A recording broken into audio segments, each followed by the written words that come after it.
में क्या बोलते हैं? ग्राम सिंह, गांव का शेर।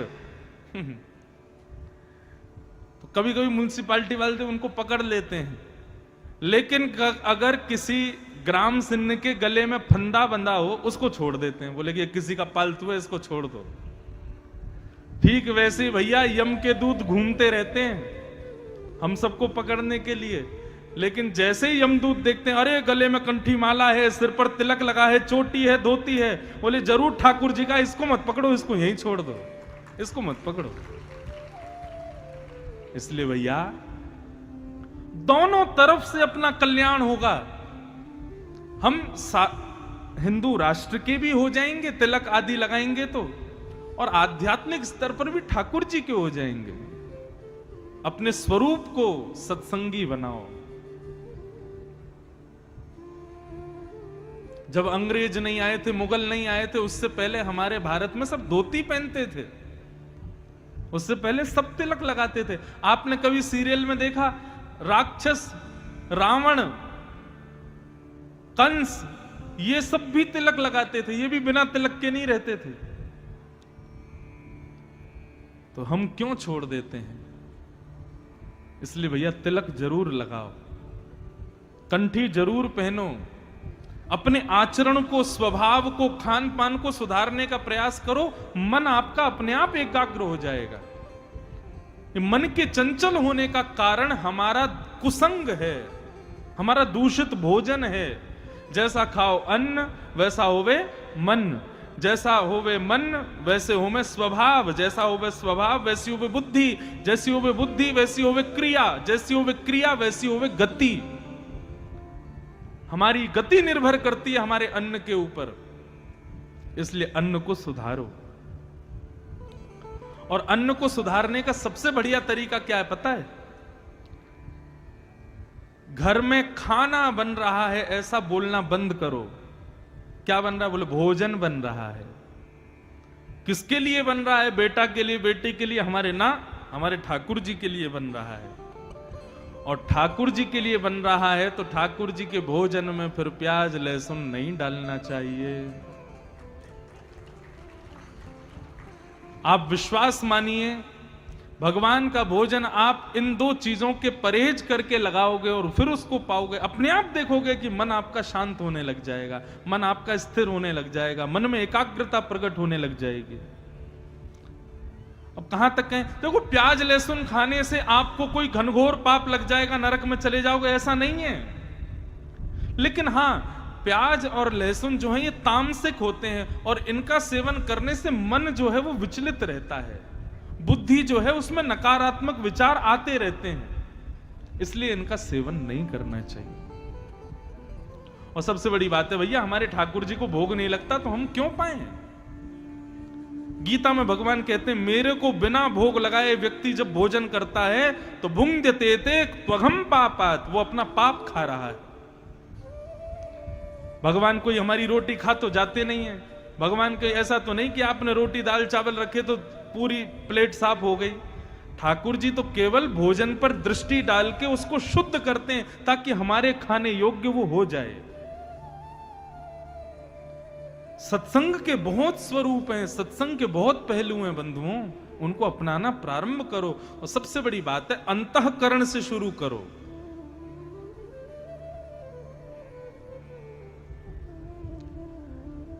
मां, इंद्रियों को दोष मत दो, मन को सुधारो। और ये मन कैसे सुधरेगा? तब भगवान बोले मैं 5 लक्षण आपको बता रहा हूं, ये 5 लक्षण जिसमें दिखाई दें मां, उनका संग करना प्रारंभ कर दो। बंधुओं बहुत ध्यान से सुनना, ये 5 लक्षण जिसमें हो उसका या तो संग करो, और यदि ये 5 लक्षण किसी में ना हो तो अपने अंदर लाने का प्रयास करो। और 5 में से कोई एक लक्षण भी किसी के अंदर हो तो भी आप उसका संग कर सकते हो। लेकिन सबसे बड़ी बात हम बताएं, ये 5 लक्षण सुनने के बाद आप भी कहोगे कि भैया इन 5 लक्षणों से युक्त अभी संसार में कोई नहीं है।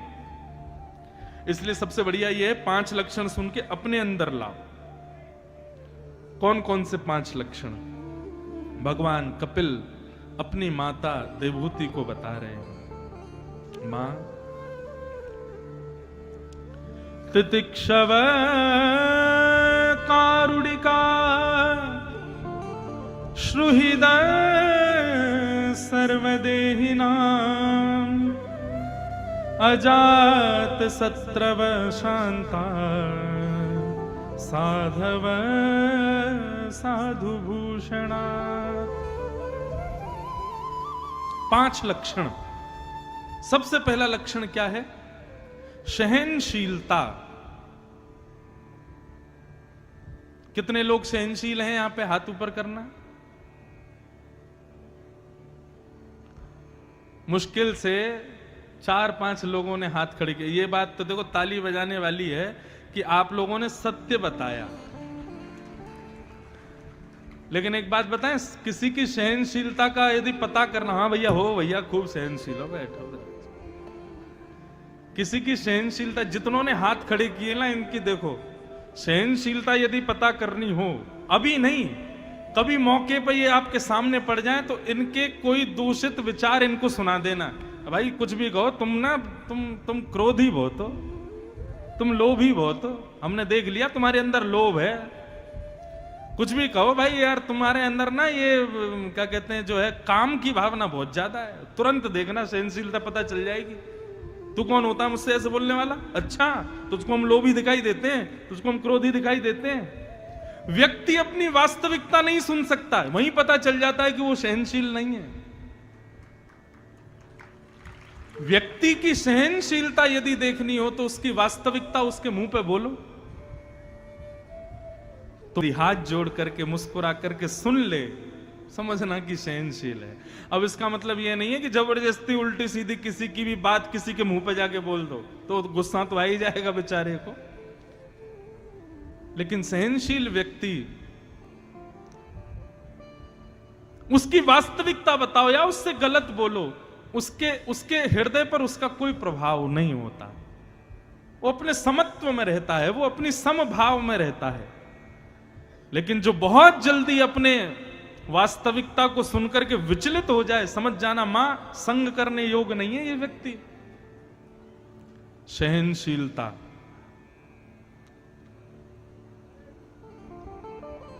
सहनशीलता। सबसे प्रिय संसार में क्या होता है? अपना सम्मान, अपना मान, अपनी प्रतिष्ठा। उस प्रतिष्ठा पर आई एक छोटी सी आंच भी हम सहन नहीं कर पाते, उससे पता चल जाता है हम सहनशील नहीं हैं। इसलिए मां, जिसका संग हम करें उसके अंदर पहला गुण होना चाहिए कि वो सहनशील हो। एक संत गंगा जी में नहा रहे थे और स्नान करते हुए इतने में ही वो बाहर आए तो एक मन चला व्यक्ति आया और उसने पानी पिया और पानी पी के उन पर कुल्ला कर दिया। संत मुस्कुराए और दोबारा गंगा जी में चले गए। स्नान करके पुनः बाहर आए, उसने फिर कुल्ला कर दिया। संत दोबारा चले गए, फिर गंगा में स्नान करके आए, फिर बाहर आए, फिर कुल्ला कर दिया। लेकिन संत के हृदय को जरा भी ठेस नहीं पहुंची। वो चौथी बार फिर गए, स्नान करके बाहर आए तो जो बार बार पानी उन पर फेंक रहा था, उस व्यक्ति को थोड़ा अटपटा लगा। बोले मैं इतने इनके साथ में बुरा कर रहा हूं, इनको गुस्सा ही नहीं आ रहा। अब की बार वो बाहर आए तो उन्होंने चरण पकड़ लिए। बोले महाराज जी, मैंने आपके ऊपर इतना कुल्ला किया, लेकिन आपने बिना क्रोध किए बार बार गंगा में स्नान किया, मैं आपके चरण पकड़ता हूं। महात्मा ने उसको उठाया, उसके चरण में गिर गए। बोले तू मेरे चरण मत पकड़, मैं तेरे चरण पकड़ता हूं। बोले आप क्यों प्रणाम कर रहे हो? मैं तो आपका अपमान कर रहा था, फिर क्यों प्रणाम कर रहे हो? संत ने कहा, बोले हर बार तो मैं एक ही डुबकी लगाता था, आज तेरी वजह से 4-4 डुबकी लगाई मैंने। हर बार तो मैं गंगा जी में एक ही बार प्रवेश करता था, आज तेरी वजह से गंगा मैया ने अपनी गोद में 4 बार मुझे खिलाया है। इसलिए भैया धन्य है, तू आ गया, तेरी वजह से गंगा जी का बार बार आस्वादन हुआ। इसे कहते हैं सहनशीलता। सुनने में बड़ी अच्छी लग रही है, लेकिन करने में उतनी ही कठिन है। बंधु, सहनशील बनो। और हम दावे से कह सकते हैं भैया, घाट घाट के पानी पिए हमने, दुनिया भर में कथा करते हैं, व्यक्ति के अंदर सहनशीलता का 100 भी नहीं होता, बिल्कुल सहनशील नहीं है आज का प्राणी। और हम औरों की क्या कहें, हमारे अंदर भी कहीं ना कहीं ये दुर्गुण होगा कि हम भी सहनशील नहीं है, लेकिन प्रयास करते हैं फिर भी बने। अब आपको क्या लगता है, हजारों लोग कथा सुनते हैं, सब प्रेमी करते हैं? कई लोगों के खत आते हैं, उसमें खूब बढ़िया बढ़िया प्रेमी बातें भी होती हैं। महाराज जी आप कथा ऐसी करते हो, आप तो यूं बोलते हो, आप तो ऐसे कर देते हो, आप तो बार बार अपने बालों पे हाथ फेरते हो। लोग बाग बुराई भी करते हैं तो सहन करना पड़ता है। जरूरी थोड़ी है हजारों लोग सब प्रेम करने वाले ही आते हैं कथा में, 2-4 लोग ऐसे भी आते हैं। लेकिन गोस्वामी तुलसीदास जी कहते हैं, निंदक नियरे राखिए, निंदकों को सदा पास रखो। जो आपकी निंदा करे, आपकी बुराई करे, आपके अवगुणों को तुरंत आपके मुंह पे बता दे, उसको संग रखा करो। क्यों? ऐसा व्यक्ति सदैव आपको प्रगतिशील बनाएगा। लेकिन जो बात बात पे आपकी जहाजी अजूरी करें, बार बात पे आपकी प्रशंसा कर दिया करें, आपके मुंह पे ही आपके गुणगा दिया करें, ऐसे व्यक्ति आपको ऊपर उठने से रोक रहे हैं, यही समझिएगा। सहनशील पहला लक्षण, तितिक्षव। दूसरा लक्षण क्या है? तितिक्षव कारुणिका। दूसरा लक्षण है करुणा, मतलब दया। असहायों पे दया करो। मां, मन को यदि शांत करना है तो जिस व्यक्ति का हम संग करें या जो लक्षण हम अपने अंदर लाएं, उसमें दूसरा लक्षण होना चाहिए दया।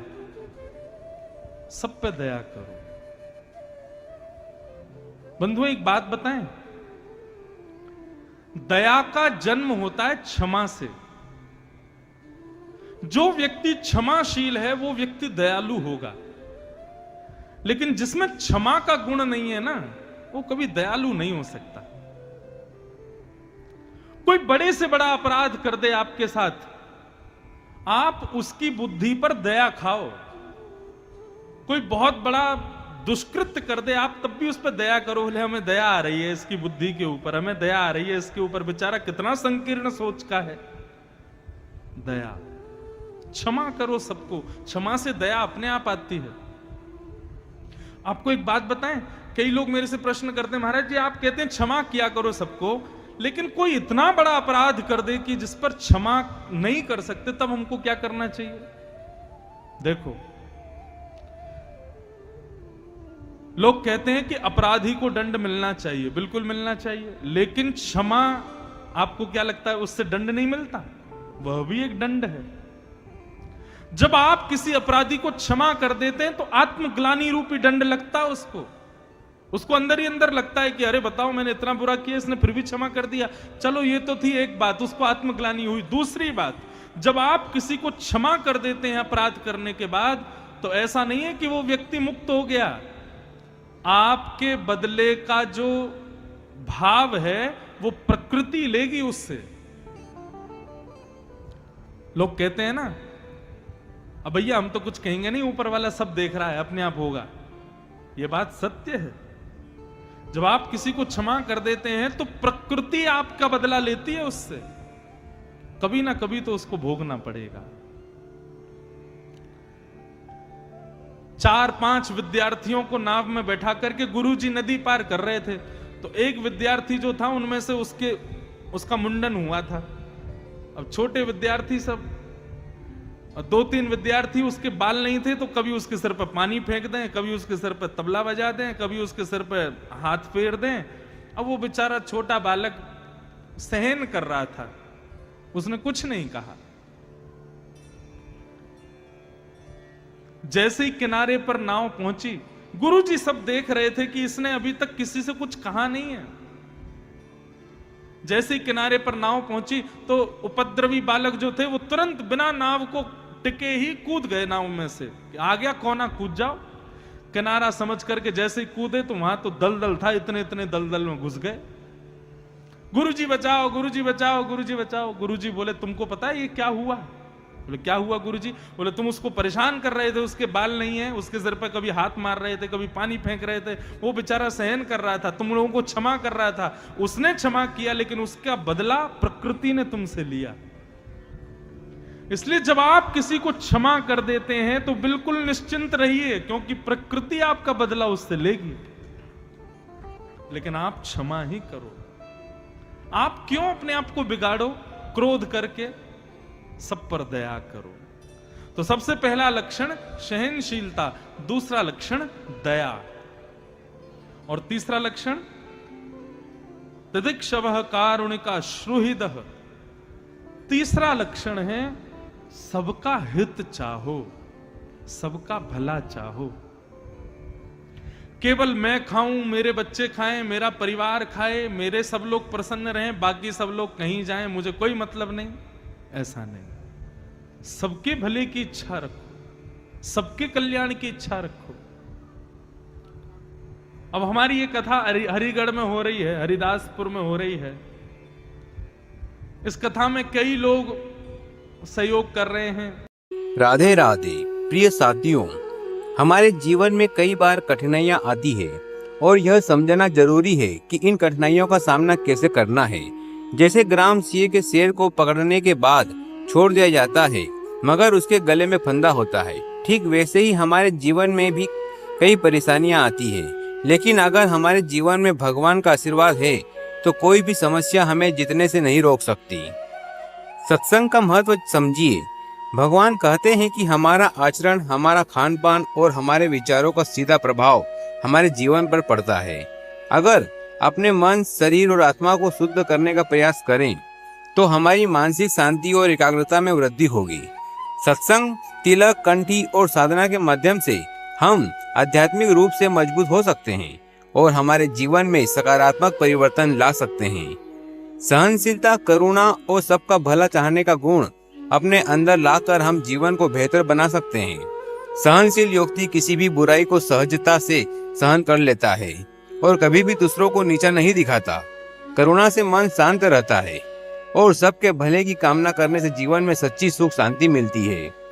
हमें याद रखना चाहिए कि भगवान का आशीर्वाद केवल आचार, व्यवहार और मानसिक शांति से मिलता है। इसीलिए हर एक व्यक्ति के साथ प्रेम और दया का व्यवहार रखें और अपने भीतर संतुलन बनाकर जीवन के हर क्षण का आनंद लें। राधे राधे।